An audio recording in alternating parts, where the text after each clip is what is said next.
வணக்கம் நேயர்களே, நீங்க கேட்டுக்கொண்டிருப்பது கமெண்ட்ரி 365.2.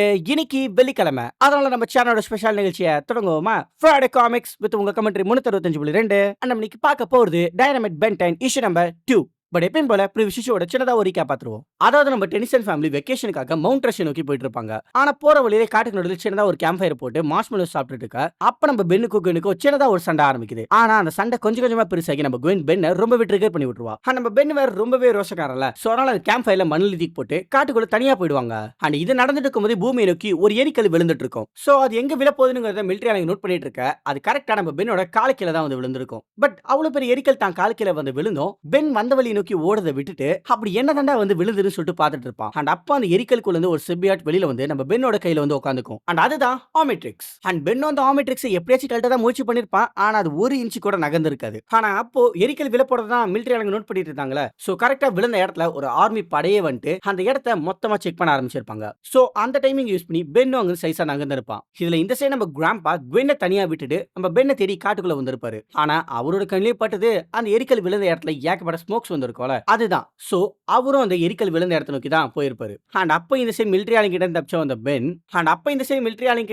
நம்ம பென் எப்படியாச்சும் ஆமெட்ரிக்ஸை கழட்டலாம் முயற்சி பண்ணிட்டு இருப்பான். ஆனா அப்ப அவனுக்கு எதுக்கு சைபாக் டைப்ல ஒரு பெரிய கரடி வந்திருக்கும். ஆனா அது எப்படி வந்துச்சு, எதனால வந்துச்சுன்னு தெரியல. ஆனா வந்ததுமே நம்ம பென்னை தான் டின்னரா சாப்பிட பார்த்திருக்கோம். பட் கரெக்டா அப்போதான் ஆமெட்ரிக்ஸ் ஆக்டிவேட் ஆயிருக்கும். பட் அது ஆக்டிவேட் ஆனது கூட தெரியாம நம்ம பென் தெரியாதனமா அதை அமுக்க தலைவன் 4 ஆர்ம்ஸா மாறி இருப்பான். அண்ட் அப்புறம் என்ன 4 கை வச்சு அந்த கரடியோட பரதநாட்டியம் தான். சண்டை சும்மா பங்கமா இருந்திருக்கும். ஆனா அந்த சண்டைக்கு நடுவுலயே ஆமெட்ரிக்ஸ் வேலை காமிச்சிடும். சோ அந்த கரடி நம்ம பென்னை டின்னருக்கு சைட் டிஷ் ஆச்சு யூஸ் பண்ணிக்கணும்னு விடாம தோர்த்த மறுபடியும் அந்த ஆமெட்ரிக்ஸ் ஆக்டிவேட் ஆகுது. ஆனா இந்த வாட்டி பென் ஹீட் பிளாஸ்டா மாறி இருப்பான். அண்ட் இதுக்கு மேல நான் சொன்னமா என்ன, கரடி பாபிக்யூ தான். ஆனா அந்த கரடி முழுசா வேகறதுக்குள்ளே அங்க தப்பிச்சு ஓடிடும். அண்ட் சுத்தியும் காடா இருக்கிறதுனால கண்டிப்பா மிலிட்டரி ஆளுங்க நெருப்பு கண்டுபிடிச்சுவாங்கட்டு நம்ம பென் அங்க இருந்து கிளம்பிடுவான். அண்ட் எதிர்பார்த்த மாதிரி மிலிட்டரி ஆளுங்க கரெக்டா நம்ம பென் ஹீட் பிளாஸ்டா மாறின அந்த இடத்துக்கு வந்துருவாங்க. அண்ட் அப்ப இந்த நம்ம குவென் கிராம்பா போயிட்டு ரொம்ப நேரம் ஆச்சுன்னு சொல்லிட்டு நம்ம கிராம்பாக்கு வாய்ஸ் மெயில் பண்ணிட்டு இருக்க அப்படியே முடிச்சிருப்பாங்க. ஆனா இது எல்லாமே நடந்திருக்கும் போது விண்வெளியில ஏதோ ஒரு மூலையில வில்காக்ஸ் ஆமெட்ரிக்ஸ் பூமியில தான் வந்து விழுந்துக்கிறத தெரிஞ்சு நம்ம பூமி நோக்கி பயணத்தை ஆரம்பிக்க அப்படியே இந்த இஷ்யூ முடிச்சிருப்பாங்க. சோ என்னால முடிஞ்ச வரைக்கும் அந்த இஷ்யூவை ரொம்பவே கட் ஷார்ட் பண்ணி சொல்லியிருக்கேன். ஆனா அந்த இஷ்யூவோட ஃபுல் எக்ஸ்பீரியன்ஸ் உங்களுக்கு வேணும்னா அந்த இஷ்யூவை மேல டிராப் பண்றேன், தேவையானவங்க செக் பண்ணி பாருங்க. ஏன்னா இதோட ரீகேப் முடியுது. அண்ட் இது என்ன டைம், ஹிட்ஸ் ஹீரோ டைம். தொடங்குவோமா? ஓப்பனிங்க குவென்னை தான் காட்டுறாங்க. அவ நம்ம கிராம்பாவோட ஆர்வில தனியா. இதுல என்னோட தப்புன்னு எதுவுமே இல்ல.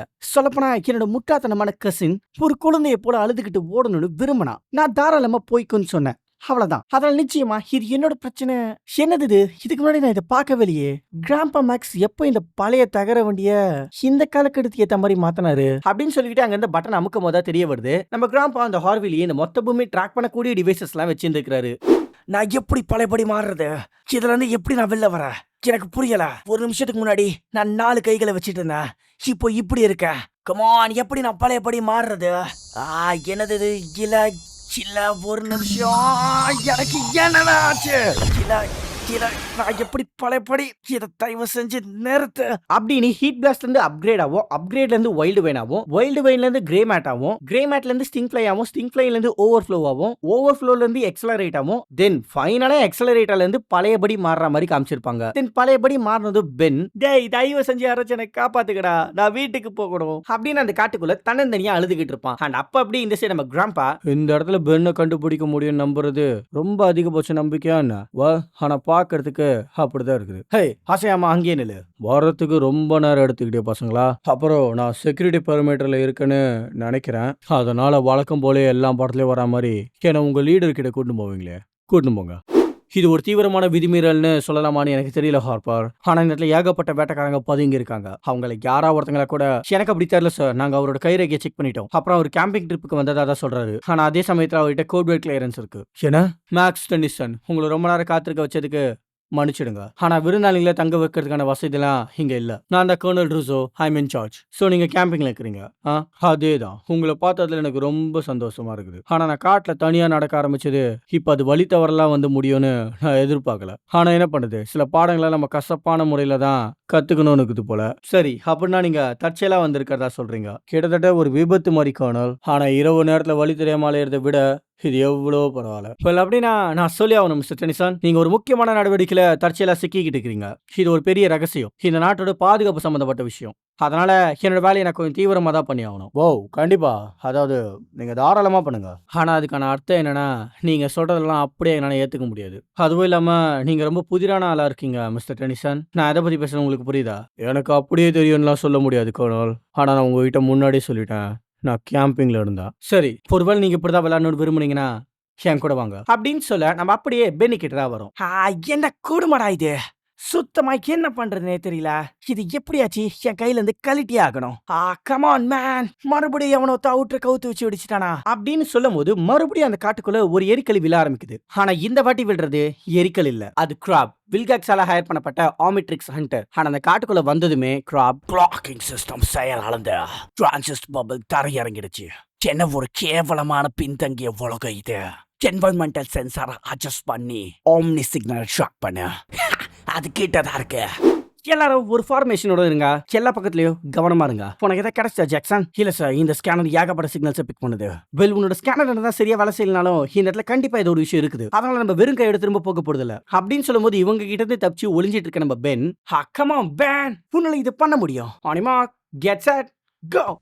உங்களுக்கு அது கேட்டுதா? அந்த இடத்துல தான் மூவ் இட். அது கண்டிப்பா நம்மளோட டார்கெட்டா இருக்கலாம் பாய்ஸ். சோ ஓடுங்க அப்படின்னு நம்ம பென்னை துரத்த ஆரம்பிக்கிறாங்க. ஆனா சரியான டைம்ல ஆமிட்ரிக்ஸ் ஆக்டிவேட் ஆயிடுது.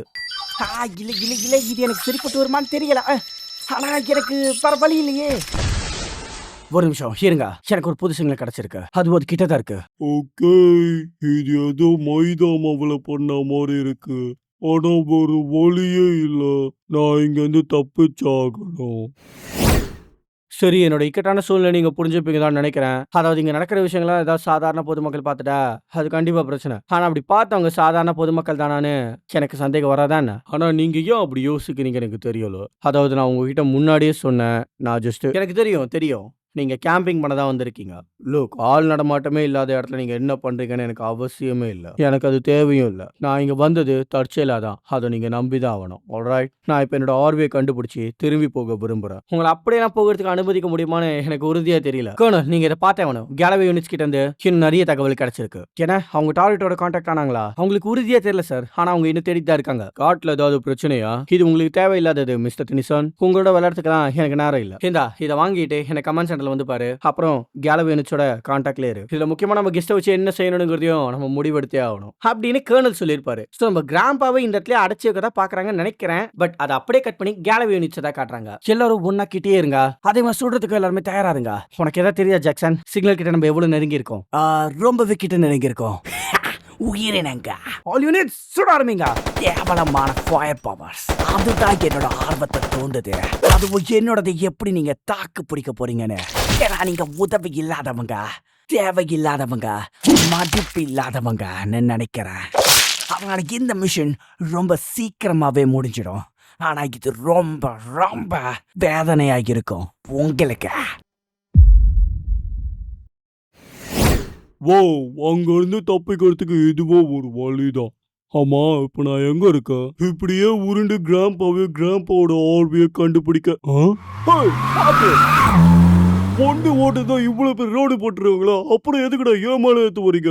எந்த ஒரு எலியும் இந்த பூமி ஆக்கிரமிக்க நான் விட மாட்டேன். அதுவும் என்னோட கண்ணு எதிர்க்க அப்படின்னு நம்ம குவென் கிராம்பாவோட ஆர்வியை ஓட்டிட்டு வர அப்படி இந்த இஷ்யூவை முடிக்கிறாங்க. சோ நல்ல ஒரு இன்ட்ரெஸ்டிங்கான இஷ்யூ வந்ததுல. ஆனா கிராபை இவ்வளவு சீக்கிரத்துல இறக்குவாங்க நான் எதிர்பார்க்கல. ஏன்னா பென்டன் கிளாசிக்ல இஷ்யூ நம்பர் 10 தான் வந்திருப்பான். அதுவும் ஹாண்டட்னு சொல்லக்கூடிய எபிசோட் தான் நினைக்கிறேன். ஆனா இங்க அவ்வளவு சீக்கிரத்துல இறக்குறது எனக்கு ரொம்பவே ஆச்சரியமா இருந்தது. பட் அவன் லுக்கஸ் செம பண்ணிருக்காங்க, செம ப்ரூட்டலாவும் இருக்கான். ஆனா எனக்கு தெரிஞ்ச வரைக்கும் நான் கண்டிப்பா சொல்றேன், அடுத்த இஷ்யூ இல்ல அதுக்கு அடுத்த இஷ்யூல நம்ம கிராம்பா இறங்கி சம்பவம் பண்ண போறாரு. ஏன்னா அதுக்கு கொஞ்சம் கொஞ்சமா அடித்தளத்தை போட்டு தான் வராங்க. லைக் கர்னல் ரூசம் கிட்ட ரொம்ப கேஷுவலா ஒரு பேசியிருப்பாரு. அண்ட் ஜஸ்ட் ஒரு வெக்கேஷனுக்காக தன்னோட ஆர்வியை பக்காவா ஒரு அப்டேட் வேற பண்ணிருக்காரு. சோ கூடி கழிச்சு பார்த்தா இருக்குது சம்பவம். அதனால போட்டு வந்து நம்ம அடுத்த இஷ்யூல பார்ப்போம். சோ இந்த இஷ்யூ எப்படி இருந்துச்சுன்னு கீழே கமெண்ட் சொல்லுங்க. அண்ட் எத்தனை பென்டன் கிளாசிக் ஃபேன்ஸ் இருக்கீங்கன்னு கமெண்ட் பண்ணிட்டு லைக் அண்ட் சப்ஸ்கிரைப் பட்டனை அடிச்சு நொறுக்குங்க. பாப்போமே எத்தனை பென்டன் கிளாசிக் ஃபேன்ஸ் இருக்கீங்கன்ட்டு.